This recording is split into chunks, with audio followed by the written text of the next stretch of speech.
Welcome. Today, we're talking about corporate social responsibility as a competitive advantage. I'm your host, Dr. Sherilyn Payne.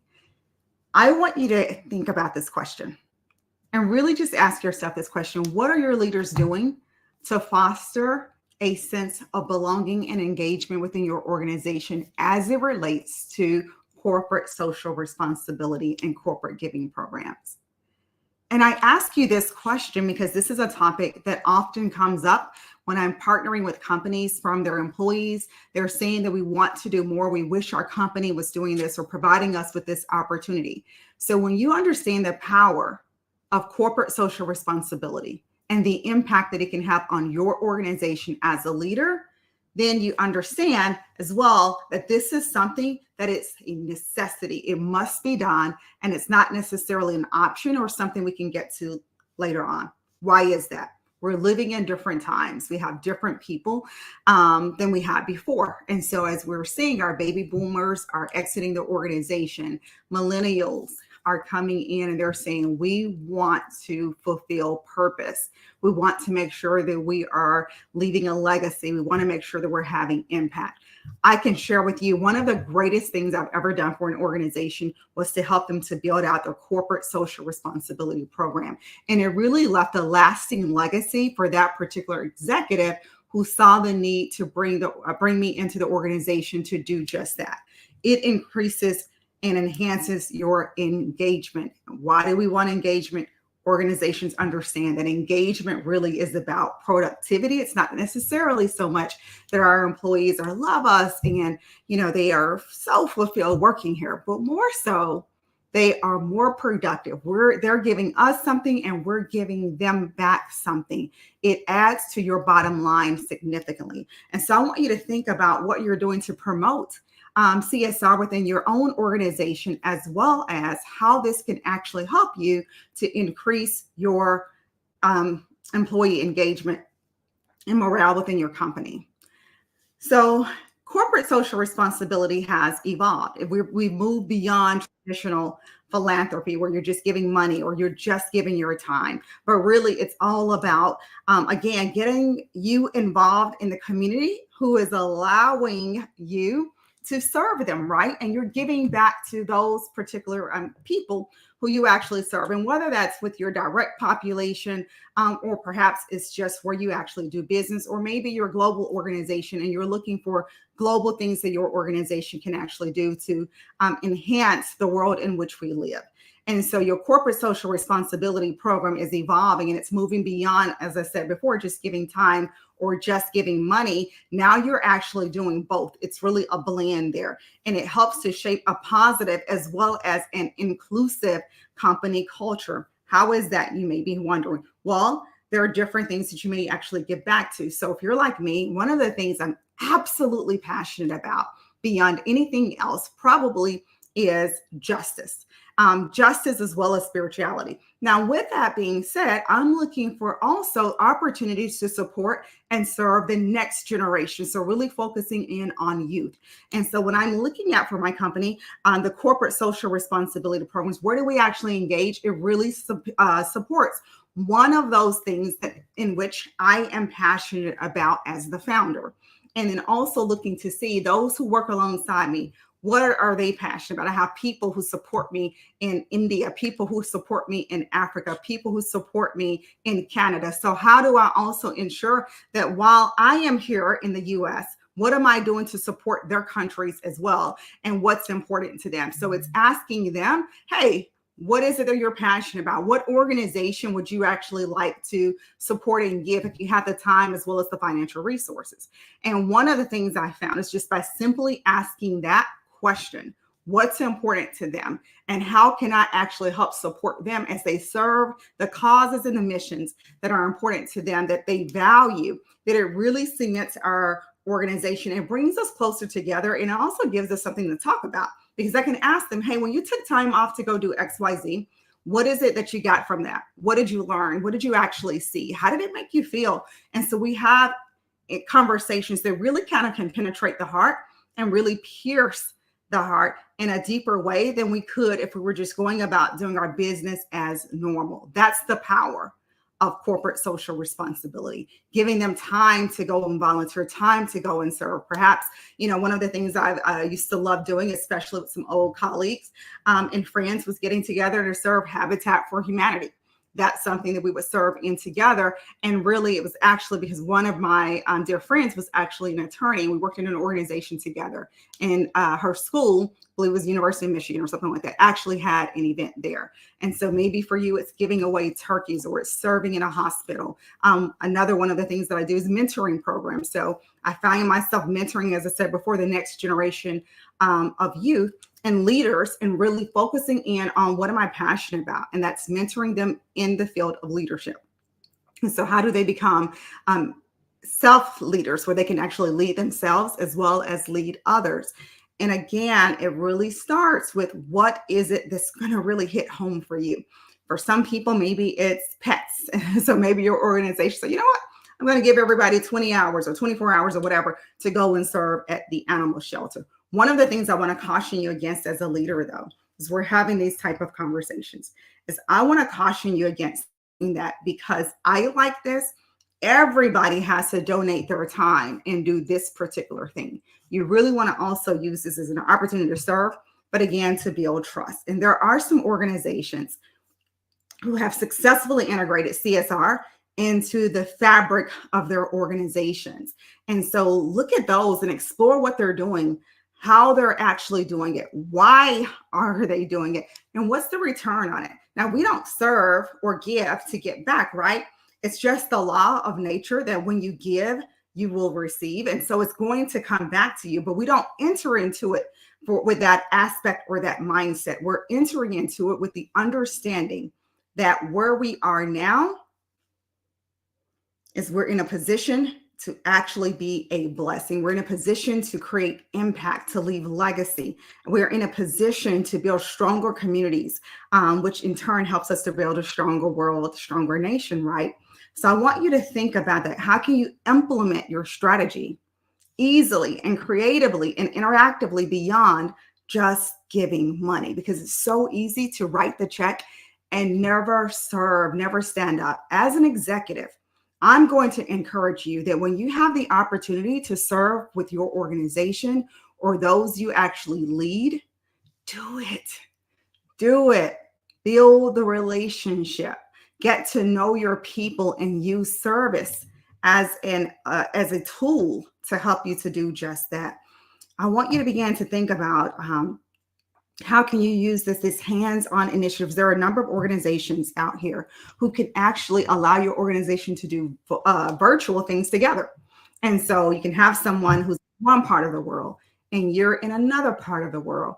And those virtual activities, those things you can actually find and do together, they will send you actual kits or arrange things locally in each state. So you guys will be able to do that together. So think outside the box. It may cost you a couple of dollars, but I'm pretty sure it's going to be well worth it.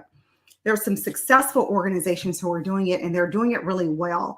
And so I want you to begin to think again, what are your competitors doing? What are your neighbors doing? Perhaps you can do something. One of the things I absolutely love is connecting with the organizations that are in your city who are near you, and partnering together. Maybe you have products and services that just naturally go hand in hand, or maybe you have things that complement each other. Perhaps it's something you may say it's a little bit of a competition there. You're not sharing your organization's prize information, right? So you're not giving them anything that's going to be a competitive advantage for them, but you do have the ability to come together and say, you know what? We're not going to compete with this. We're going to join forces together, and we're going to work on this particular initiative to serve our city. One of the things I absolutely love where I am is city South Lake, Texas. And in South Lake, Texas, it is such a clean city. Why? Because the businesses in that organization have determined that they are going to clean the streets. And so they keep the city clean. And so maybe this particular company is serving and keeping this city clean the first week of every month. and maybe the second week another company, and the third week another company, and the fourth week maybe all together. So those are some things, just as an example for that you can actually do. It saves the city money, saves on taxes, but it also keeps the city clean. And everyone, I believe, values a clean environment, a clean city when you're driving through, because it also helps new businesses and new opportunities to come in and to move in, right?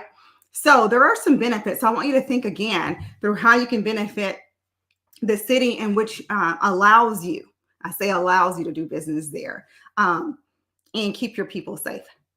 I want to share with you a couple of examples, and perhaps this will kind of get your creative juices going here, and help you to begin to again think about what some other organizations are doing and what you too can do to actually enhance it.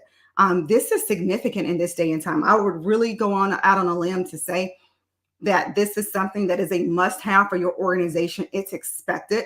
You will hear this coming up in interviews where you have people who are asking, what are you doing? What initiatives are you working on? What were the results? When was the last time your organization did this? So be prepared, leaders, for those type of questions and conversations as you are interviewing talent. As you're working with potential vendors and suppliers, they also are giving back and want to know that they're partnering with the right organizations to help them do that as well. And so this is it's really making a difference. And it can be the differentiator between you landing a client or landing talent and not doing so. There was a recent Gallup poll. I love Gallup. And they said that companies with robust CSR programs experience a 55% increase in employee engagement. 55%. Wow. That means we can't afford to truly ignore it. The Gallup poll also said employees are more likely to be engaged when they feel a strong connection. Remember, I said that before, a strong connection to their organization's mission and purpose. What do I mean by this? They feel like they belong here, that they are included, that they want to, having that strong connection is what helps them to go over and beyond, right? And so I want you to think about that. How can you do this? Publicize what you're doing. Don't keep it a secret. If you went out and you did something, publicize it. Again, it's not for what you're getting, but again, it's showing that you understand what's happening right now. I want you to think about this. If this is all you needed to do to boost employee satisfaction and loyalty in your organization, would you be more willing to do it? If I said this is a secret and all you need to do is do this one thing, would you be willing to do it? It's just something that's simple, that doesn't cost you really much of anything, but it can make all the difference in your organization and help you to promote a positive, healthy company culture through the impact of corporate social responsibility. I want you to think about Zappos. We hear about Zappos and their culture all the time, and that's because they're doing some really great things, right? They created a culture where employees are not just working for a paycheck, but they actually feel like they're part of a movement. Zappos for Good. It has increased their morale.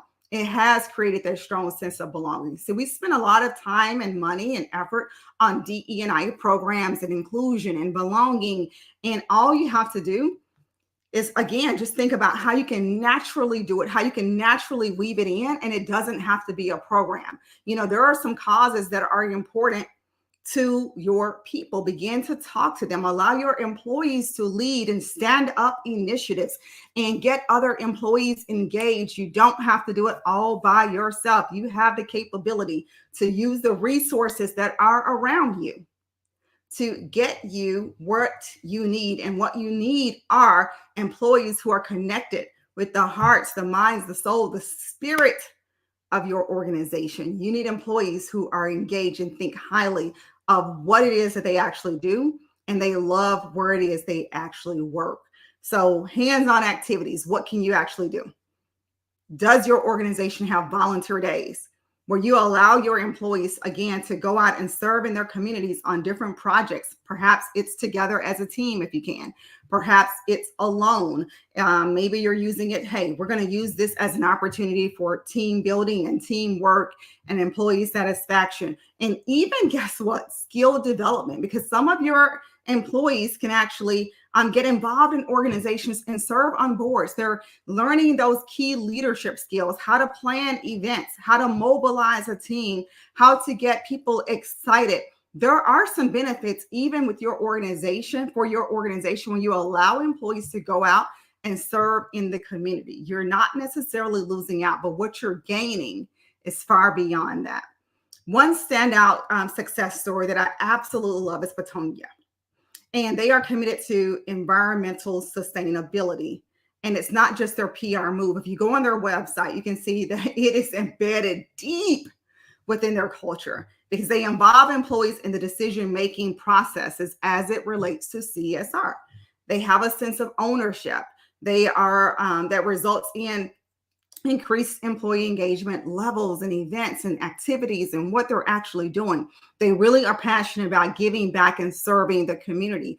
And you can do that as well. So again, how can you get your employees to form a team or to form some type of coalition to go out and say, you know, this is one of the things that we're going to do. Now, perhaps you need a policy. And yes, it's going to cost you, right, some type of financial resources when people are not in the office. But if you can't even afford to do that, you can give them the opportunity to stand something up. You can give them the opportunity to come back and talk about what they actually did. And perhaps it was on their own time. But again, you get to know them because even if it was on their own time, they come back and they share, what did you do this weekend? And they begin to tell you, what did you do last night? They begin to tell you of how they served and what they learned and how they felt and how they feel different. And for some people, it can make them come alive. We have different organizations and different people who are really struggling with burnout these days, and they're struggling with mental health. And this is an outlet that you can actually provide for them to not only talk about what they did and make themselves feel good and find some peace and joy and satisfaction along the way, but they can bring that same energy to your organization. And we can say, you know, we had maybe 500 employees. In our 500 employees, our goal was to serve 500 community hours this month, and we were able to achieve that. And they feel like they are part of something bigger, which is what a lot of people want to feel like. The problem today, or the challenge today, is that people feel like they are individuals working alongside someone or at the same company, but they don't feel connected or like they're a part of a team. And you're giving them the ability to feel like they're part of something bigger. They're a part of a team. They're solving a problem. They are making a contribution, in who they are and what they do actually matters, and it's valued and it's appreciated. And that's something that we all want and desire. So give your employees the ability to do that, to come back and talk about that particular experience if they choose to, and what they got out of it, and when they're going back again. And perhaps that somebody else will say, you know what, I want to do that too. And your people begin to talk, right? And they find that they have something in common versus so much apart. You're bringing people together, not even realizing what's happening. And those are just some of the intangibles of corporate social responsibility done well. I want to ask you, what are your challenges? What are your successes when you have experience integrating CSR into your workplace? As you provide me with that information, what your challenges are or what your successes are, we can share them within this community. We can brainstorm collectively to help you to overcome those challenges, right? To solution for what it is that you desire and what it is that you actually want. One of the other things I love about it is it provides people the opportunity to network together.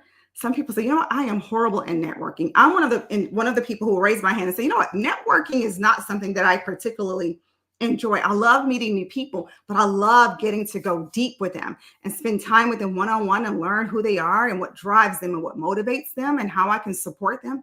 But when you're in a room and it just feels like all of us are here to see, to trade business cards and talk about our accomplishments and our accolades, it can become awkward for some people. But this, you have people who are naturally in the same room together. You have a reason to be there. Somebody else has a reason to be there. You find that you have something in common. And networking can naturally occur in those particular spaces, right? When you're around other professionals or you're around other people who have something that's in common with you. And you feel like, you know what, I belong in this room. So many times people feel like they don't belong in the room in which they sit. But you're allowing them to say, you know what, I belong here. I belong in this space. I have something to contribute. And as a leader, when you begin again to ask them questions to show genuine interest, you're fostering connection.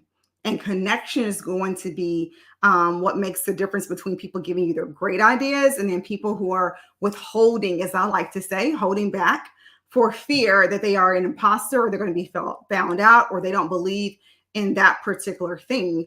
And so, again, I want you to think about the profound impact that corporate social responsibility has, not on just on your organization, on the person, on the community. You're sharing your insights, you're learning from each other, you're collaborating, you're talking, you're problem solving.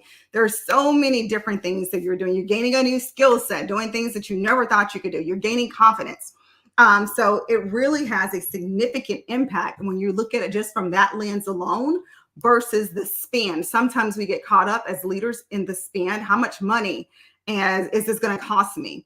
How long are they going to be away from the office? What is this going to mean? Am I going to lose something that I actually need? And what if something comes up when they're out of the office and is once they start talking, I can't get them back on track? There are so many things that I've seen leaders begin to think about that could go wrong versus what could actually go right when you're having a dynamic discussion about something that people are passionate about and how your organization is giving back, how your organization is making a difference, how your organization values the people who is supporting you in achieving your goals. And then it gives you something also you can talk about with your vendors and your suppliers, with your potential customers, right? And you can see the commonality there. So I really want you to think about how you can actually build trust as a leader.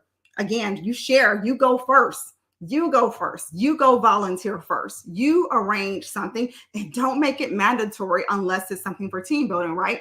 But perhaps you stand up an initiative as it relates to corporate social responsibility and you invite cross-functional teams there, or you invite people on your team there. Perhaps it's someone who doesn't report to you and they could be 3 or 4 or 5 levels deep.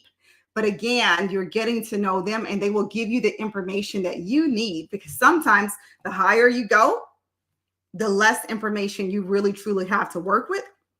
You think you have all the information, but you may not necessarily have the information that you need. But by going deeper and deeper and deeper and deeper within your organization and finding that you can do so with something that people actually love and respect can make all the difference. And again, it allows you to gain intel. I like to say you're constantly gaining intelligence, but you're also making people feel like they belong. You're increasing, building trust.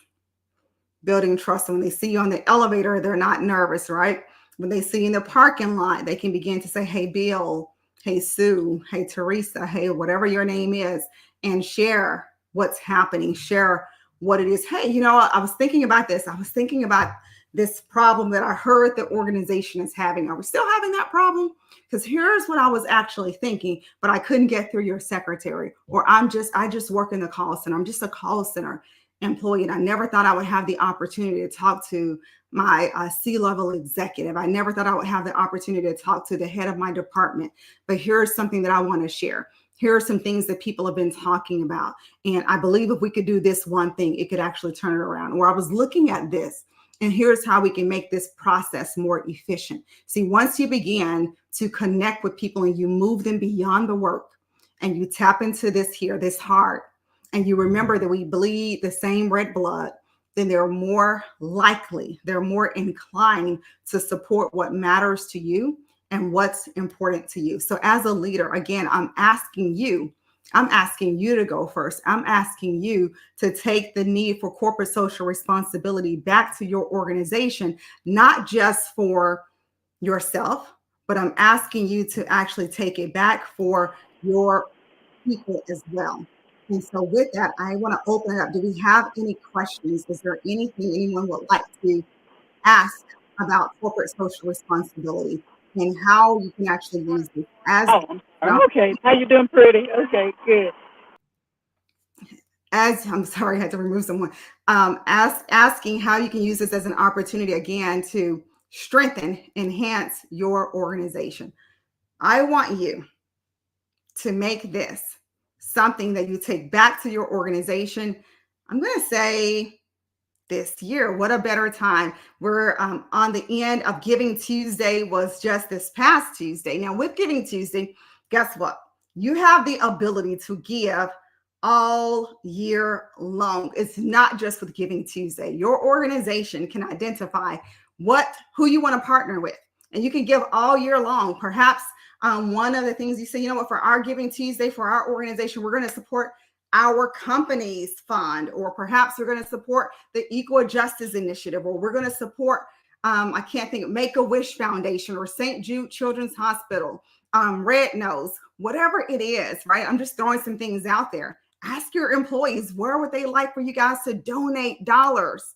Ask your employees if you can have a matching campaign. Perhaps you set up and you say, hey, we're going to give 5,000, but we need you guys to give 5,000 as well. And so now that organization has $10,000 on behalf of one person, making all the difference. We can all come together and make a significant impact in the world in which we live. I'm Dr. Sherilyn Payne. I'm going to be back here next Thursday. We're here Thursdays at 12 noon. What are we doing? We are working. We're working and answering your questions. This is an open office hour session. This is a Q&A strategy. And so what you can do is you come with your questions. I'm going to give you answers. You do not have to be present, have your questions answered. And as we just saw, you don't have to come on screen if you don't choose to as well. All you have to do is one thing. Make sure you get your questions in, and you can do that by emailing leadership@smpistrategies.com, leadership@smpistrategies.com. Ask your question. I will send you a message directly letting you know that we're going to be tackling your question on this particular day. You don't have to be present. You can always go back and watch the replay, get your questions answered, and implement that within your organization. If you need a speaker who can talk to your organization on topics such as leadership, the future of work, employee experience, and employee engagement, I'd love to come and talk to your organization and help you to create stronger, more effective, and more impactful leaders, because our world is going to need it. And the world is looking at America and what we actually do. And so bring me in and let's talk about how we can make your organization stronger, how we can make your organization better. Remember, we're here to maximize potential, performance, and profitability. And I'll see you guys here next week. Take care.